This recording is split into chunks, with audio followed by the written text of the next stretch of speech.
وللنساء نصيب مما ترك الوالدان والأقربون مما قل منه أو كثر نصيبا مفروضا للرجال نصيب ছেলেরা অংশ পাবে মিম্মা তারাকাল ওয়ালিদান পিতামাতার পরিত্যক্ত সম্পদের ওয়াল্লাকরাবুন শুধু পিতামাতাই পরিত্যক্ত সম্পদ রেখে গিয়েছে সেগুলোর অংশ পাবে তা নয়, বরং নিকট আত্মীয় স্বজনও যদি মারা যায় সেও যদি হকদার হয় ছেলেরাও এই নিকট আত্মীয় স্বজনের পক্ষ থেকেও তার পরিত্যক্ত সম্পদের অংশ পাবে। ওয়ালিন্নিসাই নাসীবুম মিম্মা তারাকাল ওয়ালিদান এবং এই সন্তান যদি মেয়ে সন্তান হয়, কন্যা সন্তান হয়, ওয়ালিন্নিসা এবং সেটা যদি কন্যা সন্তান হয়, নাসীবুম সেও অংশ পাবে মিম্মা তারাকাল ওয়ালিদানি তার পিতামাতার পরিত্যক্ত সম্পদের থেকে, ওয়াল আকরাবুন এবং আত্মীয় স্বজনের পরিত্যক্ত সম্পদের থেকে, মিম্মা কাল্লা মিনহু আও কাসুর এই পরিত্যক্ত সম্পদ সেটা কম হোক অথবা বেশি হোক এই সম্পদগুলো নাসিবান মাফরুদা আমি আল্লাহ রাব্বুল আলামিন তাদের জন্য অংশ অংশ নির্দিষ্ট করে দিলাম। ছেলে কতগুলো অংশ পাবে সামনের আয়াতগুলোর মধ্যে আসতেছে, মেয়ে কতটুকু অংশ পাবে সেটাও আয়াতের মধ্যে আসতেছে, স্বামী মারা গেলে স্ত্রী কতটুকু অংশ পাবে এটাও আসতেছে, ভাই মারা গিয়েছে ভাইয়ের কোনো সন্তান নাই, ছেলে সন্তান নাই শুধু মেয়ে সন্তান আছে, ভাতিজারা কতটুকু সম্পদের মালিক হবে এটাও কোরআনুল কারীমের মধ্যে আছে, সামনে আলোচনায় আসবে। আল্লাহ তাআলা বলেন নাসিবান মাফরুদা হাবিবামার আমি প্রত্যেকের অংশগুলো আমি আল্লাহ রাব্বুল আলামিন নির্দিষ্ট করে নিলাম। এই জন্য সম্পদ আমি এর আগেও বলেছি, এর আগেও অনেকবার বলা হয়েছে সম্পদ বন্টনের ক্ষেত্রে মালিকানা আমার উপরে, ধরে বলেন কার উপরে? আল্লাহ তাআলা মালিকানা সম্পদের মালিকানা বন্টন করে দিয়েছেন। আমি যদি জীবিত থাকা অবস্থায় সম্পদ বন্টন করে মালিকানা করে দিলাম, এর জন্য যদি কোনো রকমে এই দিক ওই দিক হয়ে যায়, কোরআনের বিচার অনুযায়ী যদি না হয়, হুকুমত অনুযায়ী যদি না হয়, কোরআনের নিয়ম অনুযায়ী যদি না হয়, তাহলে জবাবদিহিতার কাঠগড়ায় দাঁড় হওয়া লাগবে আমাকে না অন্যজনকে? জোরে বলেন কাকে? এই জন্য বাবা হাতে পায়ে ধরে বলি আখিরাত নষ্ট করবেন না, কোনো অবস্থাতেই আখিরাতে আপনাকে কেউ বাঁচাবে না। আপনি যদি সম্পদ আপনার সন্তানকে মহব্বত করে রেজিস্ট্রি করে নিয়ে গেলে আপনার আখিরাত আপনি নষ্ট করবেন কেন? জাহান্নামে যদি জ্বলতেই হয়, জাহান্নামে যদি জ্বলাই লাগে, তাহলে আমি সেই কাজে যাব কেন?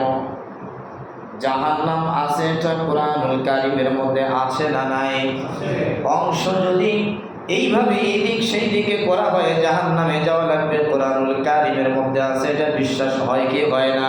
যদি বিশ্বাস হয় বাবা তাহলে পায়ে ধরে অনুরোধ করি কখনোই এই কাজটা করবেন না। যতদিন আপনি বেঁচে থাকবেন সম্পদের মালিক আপনি যখন মারা যাবেন সম্পদের মালিক অটোমেটিকলি আল্লাহ রাব্বুল আলামিন আপনার ওয়ারিসদের মধ্যে বন্টন করে নির্দিষ্টতা করে দিয়েছেন, এই মালিকানা আপনার না। পরবর্তী আয়াতের মধ্যে রব্বুল কারীম বলেন ওয়াইদা হাদারাল কিসমাতা মৃত ব্যক্তির সম্পদ যখন তোমরা বন্টন করে দাও, ওয়াইদা হাদারাল কিসমাতা এই বন্টনের সময় যদি উলুল কুরবা নিকটতম কোনো আত্মীয় স্বজন আসে, এমন আত্মীয় যে আত্মীয় এই সম্পদের হকদার না, দেখেন তার ব্যাপারে আল্লাহ তাআলা কি বলেন? নিকটতম আত্মীয়তার সম্পর্ক আছে কিন্তু আপনার সম্পদের সঙ্গে তার কোনো সম্পর্ক নাই, সম্পদ সে পাবে না। এরপরে আল্লাহ তাআলা বলেন তোমার মৃত্যুর পরে যদি সম্পদ বন্টনের সময় এমন আত্মীয় উপস্থিত হয় তার সঙ্গে তোমার একটা সম্পর্ক ছিল, ওয়ালিয়াতামা অথবা এতিম যারা আছে তারা যদি সেখানে উপস্থিত হয়, ওয়াল মাসাকিন এবং মিসকিন অসহায় যারা আছে তারা যদি উপস্থিত হয়, ফারজুকুহুম মিন, তোমার পরিত্যক্ত সম্পদ থেকে তোমার ওয়ারিসদের উচিত হবে কিছু সম্পদ তাদেরকে দিয়ে দেওয়া। মুফাসসিরিন ইকরামগণ বলেন, এই সম্পদ দিয়ে দেওয়া মানে জমি জাতি তাদেরকে দিতে হবে এটা নয়, বরং অর্থ করি যেগুলো ক্যাশ কিছু টাকা পয়সা আছে, বাবার মাগফিরাতের জন্য কিছু ক্যাশ টাকা, হ্যান্ড টাকা, ক্যাশ সম্পদ তাদেরকে রুহে মাগফিরাতের জন্য এতিম মিসকিন যারা আছে এবং নিকটতম আত্মীয় স্বজনদের মধ্যে যারা আছে এরা হলো হকদার। আল্লাহ তাআলা বলেন ফারজুকুহুম মিন, তাদেরকে কিছু দান করে দাও, তাদেরকে কিছু দান করে দাও। ওয়াকুলু লাহুম কাওলান মারুফা, এবং তাদের সঙ্গে ভালো আচরণ করো, ভালো আচরণ করো, তাদের সঙ্গে ভালো ভাষায় কথা বলো, কর্কশ ভাষায় নয়।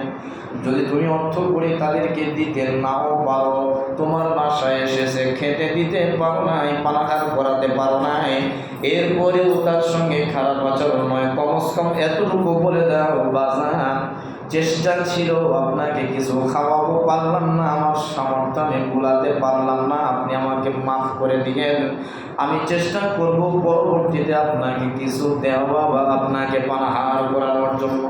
ভালো ভালো কথা বলে তার মনটা সন্তুষ্ট করতে যেগুলো পজিটিভ কথা বলা দরকার সেগুলো কথা বলতে হবে। এটা রব্বে কারীমের ওয়ার্ডার, ওয়াকুলু লাহুম কাওলান মারুফা, তাদের সঙ্গে কর্কশ আচরণ নয়, বরং তোমার বাবা থেকে পরিত্যক্ত সম্পদ তুমি পেয়েছো, এই সম্পদ থেকে কিছু সম্পদ তাদেরকে দান করো তোমার বাবার রুহে মাগফিরাতের জন্য।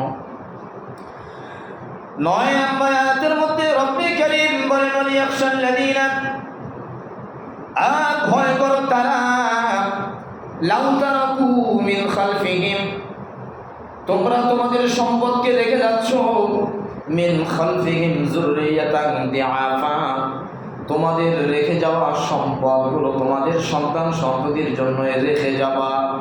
এমন সময় তুমি বড় অসুস্থ, দিআফা অত্যন্ত জয়ীন, দুর্বল, অসুস্থতায় পড়েছ, এমন অবস্থায় তোমার সন্তান সন্ততি একেবারে নাবালেগ অবস্থায় আছে, এই সময় মানুষের কথা শুনে তুমি খাফু আলাইহিম, ভয় করো আমি রব্বে কারীমকে, আমি রব্বে কারীমকে।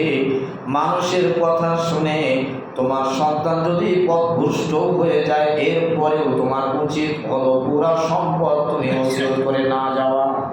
অনেক সময় এরকম হয়, মৃত্যুর মুখে মানুষ পড়েছে, সন্তান একটা আছে কথা শুনে না, কথা মানে না, মেয়েও কথা শুনে না, ওয়াসির মতো মেয়ে, বাবাকে হত্যা করে বন্ধু বান্ধবের সঙ্গে একেবারে নিশাগ্রস্ত হয়ে, এমনও যদি হয়, রব্বে কারীম দেখেন কুরআনুল কারীমের কি সুন্দর ফয়সালা, এরপরেও তো তোমার ওয়ারস যা, তোমার ওরস যা, সুতরাং তাদেরকে একেবারে বঞ্চিত করে তোমার সমস্ত সম্পদ তুমি ওসিয়ত করে আল্লাহর রাস্তায় দিয়ে যাবা না। তাদের ব্যাপারে একটু চিন্তা রাখো যে তোমার অগোচরে, তোমার অগোচরে যখন তুমি থাকবা না, সেই সময়ে তাদের কি উপায় হবে। এই জন্য সমস্ত সম্পদগুলো তুমি ওসিয়ত করে আল্লাহর রাস্তায় দান করতে পারবা না, আর তুমি তাদের সঙ্গে সেই রূপ ব্যবহার করো, এতিমদের সঙ্গে ওই রূপ আচরণ করো যে রূপ আচরণটা তুমি তোমার অগোচরে তোমার সন্তানদের জন্য মানুষের কাছ থেকে চাও। অর্থাৎ তুমি আজকে দুনিয়ায় আছো, তোমার সন্তান নাবালেগ আছে, আজকে তোমার সামনে এতিম আসে, তুমি ধিক্কার দাও না রে, বললাম না, ধিক্কার